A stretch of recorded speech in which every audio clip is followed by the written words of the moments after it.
The instant Brady finished tearing apart my quarterly sales figures, he paused, fixed me with those steel gray eyes, and said, "I think we both know you're not suited for this role, Lane." I swallowed hard, forcing myself to stay composed, as the conference room suddenly felt suffocating.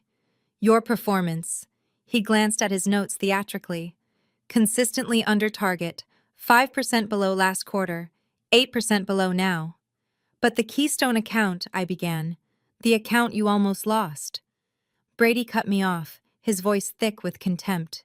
"The one where the client called me directly because they couldn't get hold of you." That wasn't true. I'd been in the hospital with my mother, and I'd told him I'd arranged coverage. I explained the situation.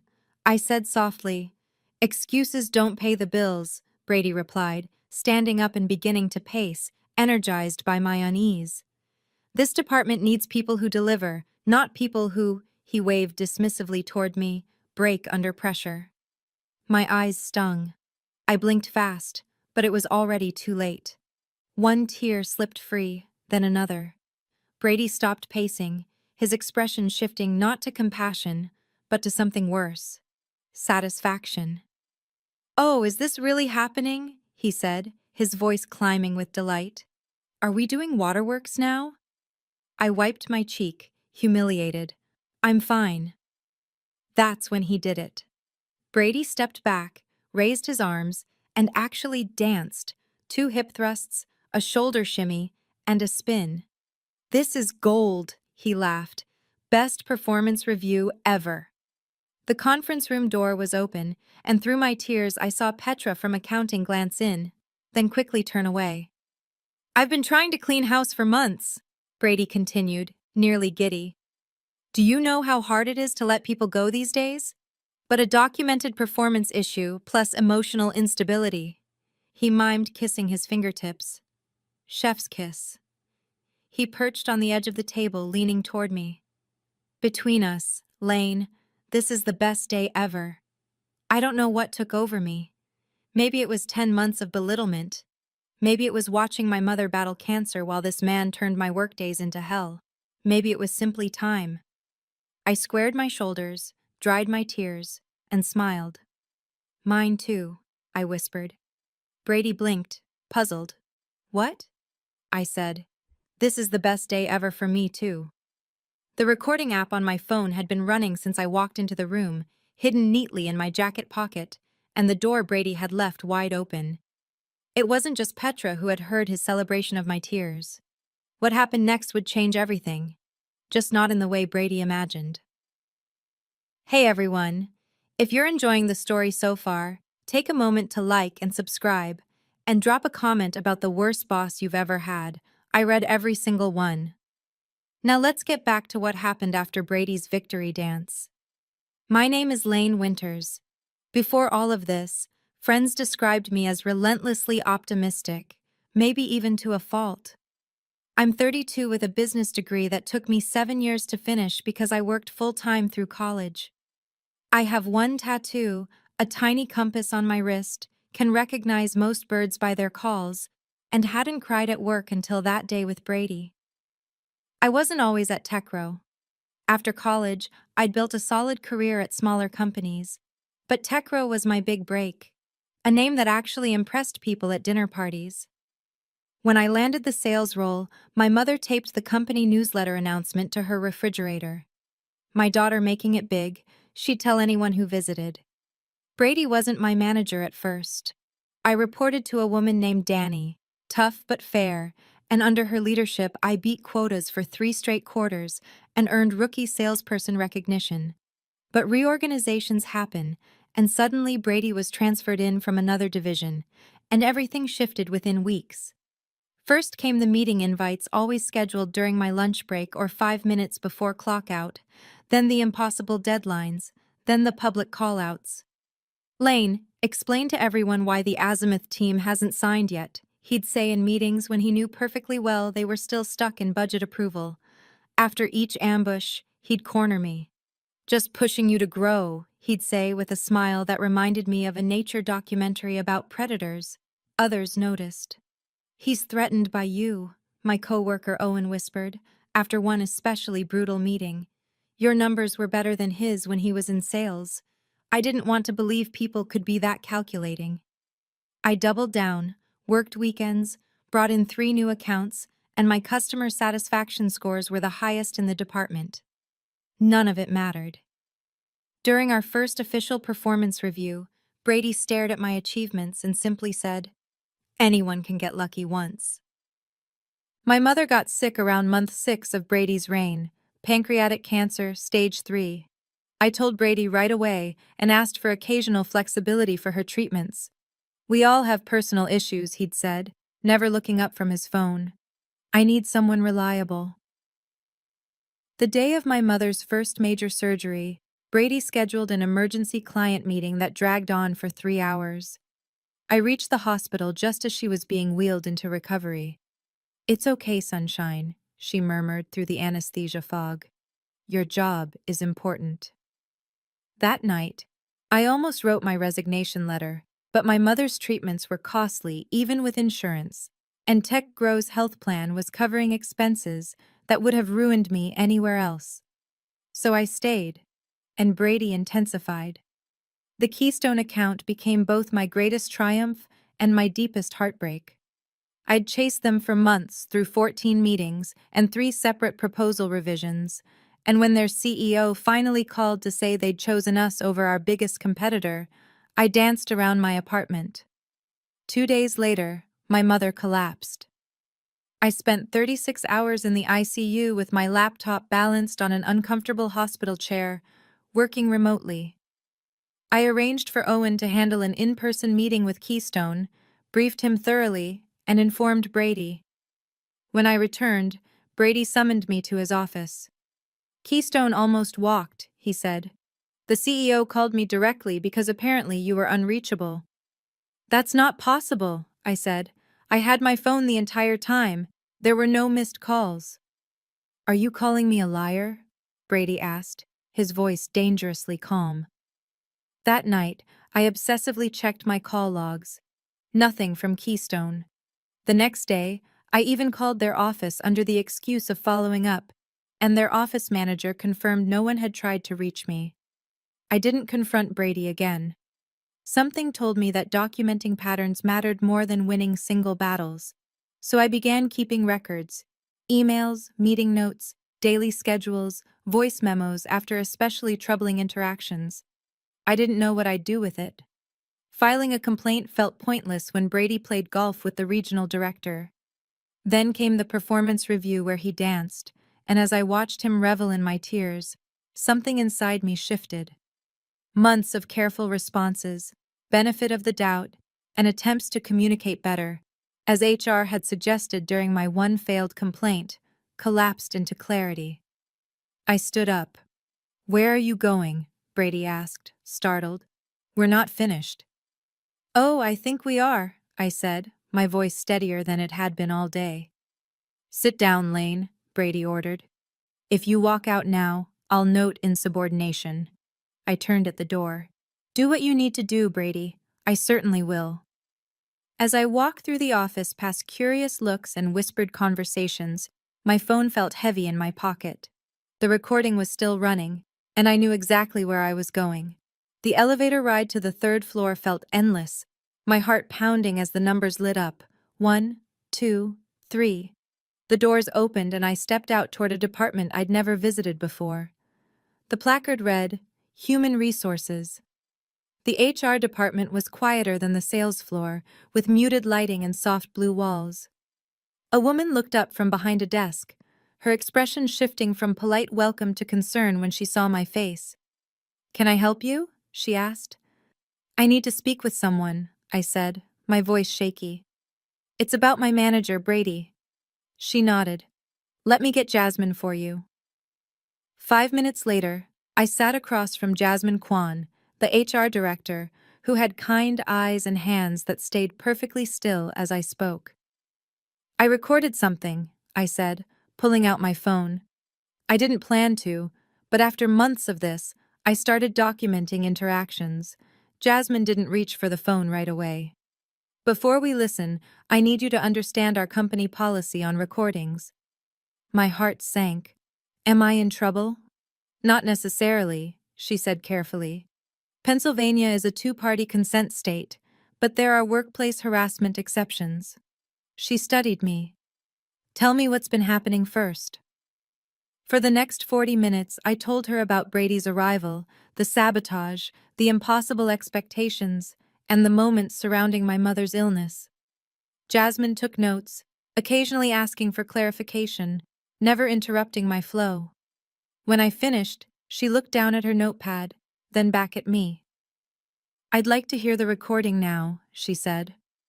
I played it, and Brady's voice filled the small office. His criticism of my performance, his excitement at my tears, the unmistakable sounds of his victory dance, his declaration that it was the best day ever. When it ended, Jasmine was quiet for so long that I wondered if the recording hadn't been as incriminating as I thought. I'll need to escalate this immediately, she finally said. Can you email me that audio file? What happens now? I asked. We'll conduct an investigation. In the meantime, you shouldn't return to your desk. Do you have personal items you need? I thought of my mother's photo, my spare sweater, the plant I'd kept alive for 3 years. Yes, I'll have someone collect them for you. We'll pay you for the rest of the day, but I'd like you to go home and wait for my call, she said, handing me her card. My direct line is on here. Am I being fired? I asked, panic rising. No, she said firmly. This is standard procedure during harassment investigations. It protects everyone involved.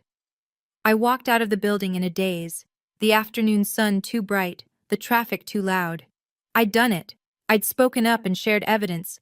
But now what? Brady had connections. I was replaceable. My phone rang as I reached my car. Unknown number. Hello? I answered cautiously. Lane, it's Owen. What's going on? Brady's been called to HR and facilities is packing your desk. I leaned against my car. I filed a complaint. A pause. About time, he said finally. Need anything? Just let me know if you hear something. Will do. And Lane, good for you. I drove home to my apartment, a small one-bedroom on the 3rd floor of a converted Victorian, my legs heavy as I climbed the stairs. Inside, I collapsed onto the couch, completely drained. My phone stayed silent for 3 hours. No call from Jasmine, no updates from Owen, no angry message from Brady. The quiet was almost worse than confrontation. At 4:30, my phone finally rang. Lane, thank you for your patience, Jasmine said. I've had several meetings this afternoon regarding your situation. My throat tightened. Brady has been placed on administrative leave while we complete our investigation. I sat up straighter. What does that mean? It means he's not allowed in the office or to contact any employees, including you, while we review your claims and speak with the team. Relief washed over me, quickly followed by doubt. For how long? That depends on our findings, she said. These investigations usually take 5 to 10 business days. After we hung up, I texted my mother. Something happened at work. Can I come over? 20 minutes later, I was at her kitchen table, the familiar scent of chamomile tea around us. She looked tired. Chemotherapy had thinned her once thick hair and weight loss had hollowed her cheeks, but her eyes were still sharp. I told her everything, and when I finished, she reached across the table and took my hand. You know what I see? I see a woman who tried every reasonable option before taking a stand. You didn't rush. You gave him chances. You documented facts. I'm scared, I admitted. What if they don't believe me? What if Brady convinces them I'm the problem? She squeezed my hand. Then you'll handle that too. But for now, breathe. You've already done the hardest part.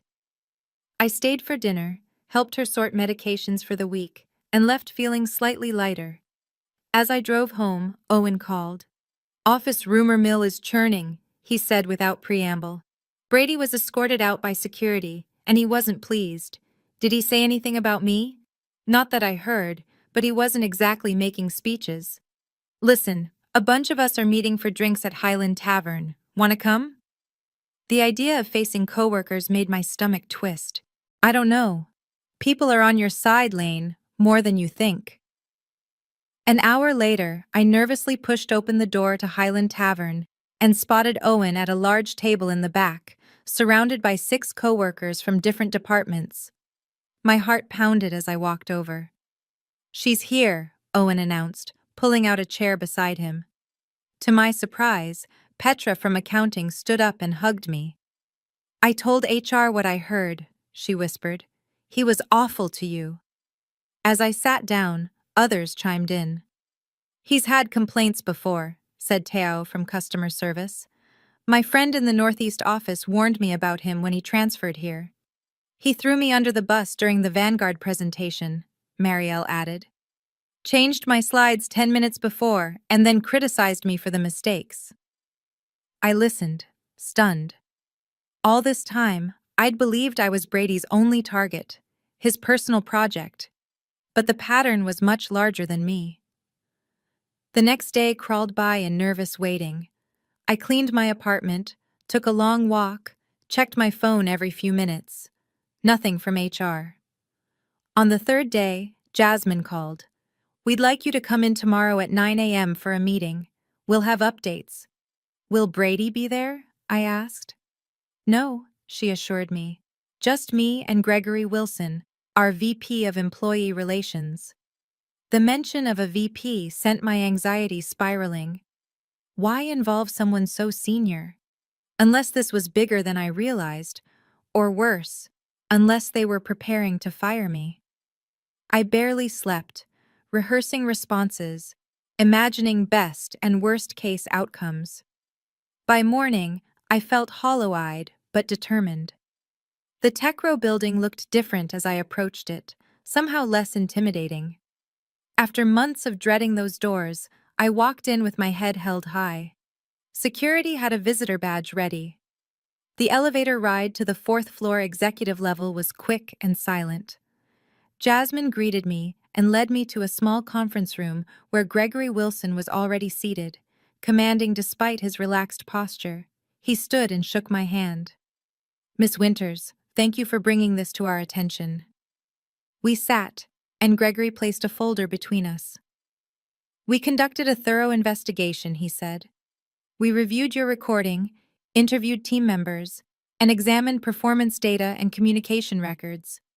He opened the folder. "What we found was deeply concerning.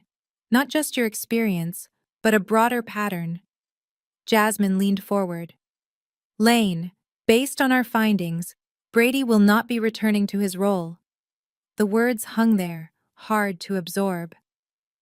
"He's being terminated?" I asked. Gregory nodded. "Effective immediately.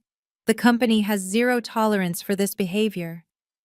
Relief hit me like a wave, followed quickly by disbelief. After months of misery, was it really this simple? "There's more," Jasmine continued, "including your return to work." "We reviewed your performance separate from Brady's evaluations," Gregory said.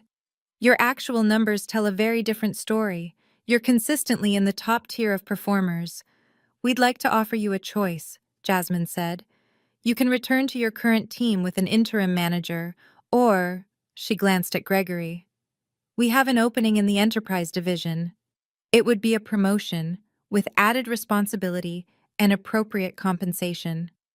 My mind raced. Was this really happening? Going from fearing termination to being offered a promotion?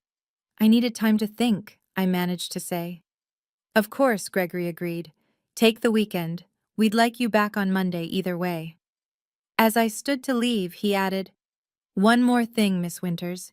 The company would like to formally apologize for what you experienced. It should never have happened." I walked out of Techro feeling lighter than I had in months. In the parking lot, I called my mother with the news. "That's wonderful, Sunshine," she said. "Which position will you take?" "I'm not sure yet," I replied. "But there's something else I need to do first." I ended the call and sat in my car, staring at the building. Brady was gone. I should have felt only relief and vindication, but something didn't sit right. I pulled out my phone and scrolled through my documentation folder. Voice memos, email screenshots, calendar invites, fragments of a larger picture I'd been too close to see. Brady's firing wasn't enough. Not after what he'd done to me, to others before me, to my relationship with my dying mother. A plan began to form. Not revenge exactly, but something more exact, more complete, because there was something Jasmine and Gregory didn't know. Something no one knew except me. And on Monday morning, everything would change again. Monday arrived with a clarity I hadn't felt in nearly a year. I chose a dark blue blazer I'd stopped wearing after Brady once sneered that it made me look like I was trying too hard, and drove to Tech Grow with the windows down, spring air rushing through the car. I'd spent the weekend organizing my thoughts and finalizing my choice. The Enterprise Division promotion was tempting, but something told me running away wasn't the answer. Not this time. In the lobby, heads turned as I walked toward the elevator. Word had spread. I smiled politely, neither shrinking nor engaging. Jasmine met me there. "Have you made your decision?" "I have," I said. "I'd like to stay with my current team." She looked surprised. "Are you sure? The Enterprise position?" "I'm sure," I interrupted gently. "I've built relationships with my clients, I know the products, and I've earned my place." She nodded. "All right. Your desk is as you left it. The team's been told you're back today. Andrea Chen will be interim manager until we hire a replacement." As we walked toward sales, Jasmine added, "Gregory mentioned you seemed unsettled after our meeting. Is there something else we should address?" I stopped. "Actually, yes. I'd like to schedule a meeting with you, Gregory, and Tanya from legal this afternoon." Her eyebrows lifted. "Legal?" "Lane, if you're considering action against the company—" "It's not that," I said calmly. "It's about protecting Tech Grow. There's information you need." She studied me, then nodded. "I'll arrange it. 2 o'clock. "Perfect." The sales floor quieted as I entered. Owen was the first to reach me, pulling me into a quick hug. "Welcome back, warrior." Others followed with handshakes and awkward but sincere support. Andrea waved me into Brady's old office. "I wanted to check in before the huddle," she said. "How are you feeling? Ready to work?" "I am," I answered honestly. "Good, because there's something you should know. Keystone's been asking for you specifically. They refused to work with Brady after an incident." I kept my face neutral. "I'll contact them immediately." Back at my desk, everything was exactly as I'd left it. My plant watered, my mother's photo in place, my color-coded folders perfectly aligned. I logged in and checked my phone while the computer booted. A text from my mother. "Proud of you, sunshine. Show them who you really are." At 10, Andrea called the huddle. I joined the team in the same conference room where Brady had danced days earlier. The memory no longer hurt. It felt distant, like a scene from someone else's life. Andrea ran through updates, assigned leads, and ended with, "Lane, anything to add about Keystone?" All eyes turned to me. "Just that I'll be meeting with them tomorrow. They're considering expanding their contract." The rest of the morning passed in a blur of emails, calls, and real productivity. For the first time in months, I worked without fear, without bracing for ambush. At 1:45, I gathered my laptop and a small external drive I'd brought from home. The elevator ride to the fourth floor felt different this time, purposeful, not paralyzing. In the conference room sat Jasmine, Gregory, and a woman I assumed was Tanya from legal, her silver-streaked hair pulled into a tight bun, reading glasses resting on her nose. "Lane," Gregory said by way of greeting. "Jasmine tells me you have information relevant to legal." I set my laptop on the table. "I do. It involves Brady, but it goes beyond my personal experience." Tanya leaned forward. "Before we proceed, I need to clarify that I represent Techro, not individual employees." "I understand," I replied. "What I'm about to show you is meant to protect the company." I opened my laptop and connected the external drive. When Brady became my manager, unusual things began happening with client accounts, not just communication problems, but inconsistencies in contracts and commission structures. Gregory frowned. "What kind of inconsistencies?" At first, minor ones. A percentage point adjusted on commissions. Delivery timelines extended without client consent. Then I turned the screen toward them. This is the original contract I drafted for the Keystone account. And this, I said, opening another file, is what was sent to finance after Brady reviewed it. Tanya slipped on her glasses, comparing the documents. The pricing structure is different. 15% different, I confirmed. But look at the signature page. All three leaned in. The client signatures are identical, pixel for pixel, because one was copied from the other. The clients never saw or approved the revised version. Gregory's expression darkened. How did you find this? The day Brady claimed Keystone tried to reach me. It bothered me, so I called my contact to apologize. They hadn't called. When I mentioned a contract change, they asked what change. That's when I started digging. I clicked through more files. It wasn't just Keystone. I found 7 accounts with similar discrepancies over the past 10 months. Tanya removed her glasses. These are serious allegations. Do you have proof Brady made the changes? I took a deep breath. I do. I opened another folder. Every document in our system has an edit history. Brady overwrote most traces, but he missed something critical. I pulled up metadata logs. Our system backs up version histories to the cloud. Even when local records are deleted, the cloud preserves edit signatures. Gregory looked stunned. And these show Brady altering contracts. Yes. And more than that, I said. They show where the money went. The commission differences weren't random. They were calculated to stay just under audit thresholds. I opened a final spreadsheet tracking diverted funds to a separate account. This account belongs to Prism Consulting, I said quietly. A company registered 3 years ago in Brady's brother-in-law's name, with Brady listed as a silent partner. The room went still. Tanya spoke first. How did you access all of this? Legally, I said. I'm authorized to view contract histories for my accounts. The Prism connection came from public records. Gregory rubbed his forehead. Why didn't you bring this up earlier? I closed my laptop. Because I needed certainty. This stopped being a harassment case. This is fraud. Jasmine looked pale. The company could be liable if clients learn contracts were altered without consent, which is why I'm bringing this now. Not for me, but for Techro and for the other salespeople whose commissions were affected.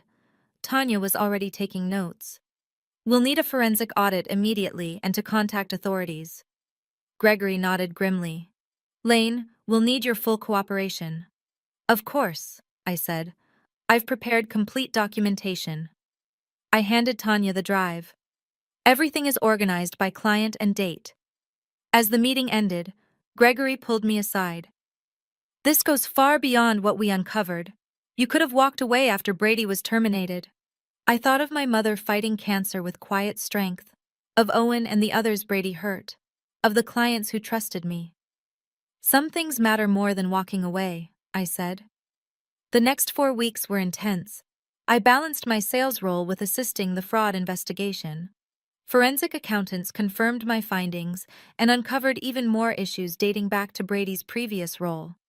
The company handled it with transparency. Clients were notified, contracts corrected, commissions restored. Jasmine introduced new verification protocols to prevent future abuse. 1 month after my return, I received an email from Gregory requesting a meeting. I walked into his office expecting more questions about the investigation. Instead, he offered me the manager position for my team. Your colleagues respect you, he said, and you've shown exactly the integrity and attention to detail we need. I accepted immediately. That evening, I drove to my mother's house with a bottle of sparkling cider to celebrate. We sat on her porch swing, watching the sunset wash the sky in victorious golds and pinks. So Brady is being prosecuted? She asked, taking a sip. Yes. The evidence was overwhelming. Embezzlement and fraud charges. She nodded slowly. And how do you feel about all of it? I thought carefully. I don't feel happy about his downfall. That was never the point. Then why did you do it? Because systems only work when people speak up, I said. Because what he did wasn't just cruel, it was criminal. And because I finally understood that protecting myself and protecting the company weren't opposing goals, my mother smiled. That's my girl. 6 months later, my mother went into remission. The doctors were cautiously optimistic. I was promoted again, this time to regional sales director. Brady pled guilty to reduced charges, paid restitution, and served a short sentence. I heard he moved across the country afterward. Sometimes I think back to that performance review, to the moment he danced while I cried. In his arrogance, he never imagined I was anything but a victim. He never saw me as someone capable of careful documentation, of connecting complex dots, of standing firmly in my truth. That was his final mistake, not seeing me clearly. My name is Lane Winters. I'm a regional sales director who can identify birds by their calls, has one tattoo, and knows that sometimes the most powerful form of justice isn't revenge. It's bringing the truth into the light. If you enjoyed this story, please like and subscribe, and share in the comments a time you stood up for yourself or someone else when walking away would have been easier. Remember, courage isn't about never feeling fear, it's about facing it and doing what's right anyway. Thank you for listening to my story. Until next time.